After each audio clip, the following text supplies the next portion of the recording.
our Libertad Church. It was a mission just a while ago.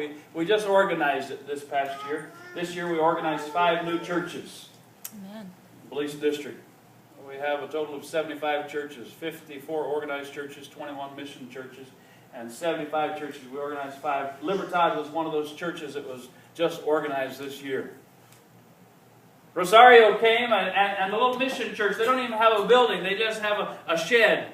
And it's across the street from her house. And she heard the singing, and she heard the music, and she heard the preaching. And so she walked across the street and began to get involved in the church. We were having a big rally, and there was a big service that was going on up in Corozal in the northern part of the country. And they were doing baptisms right there in the sea. They'd go right into the Caribbean Sea and baptize people right there. And so she came, and she was to be baptized that day.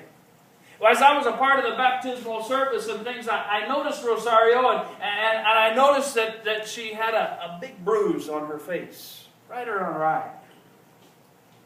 I didn't have the nerve to ask her what happened, but I just made a note of it, and she was baptized. It was a beautiful service. Later, I was speaking to the pastor. He said, "Did you notice Rosario's face?" I said, "Yeah, what happened?" Well, apparently what it is Rosario's husband is an alcoholic. And Rosario was telling him about her desire to be baptized.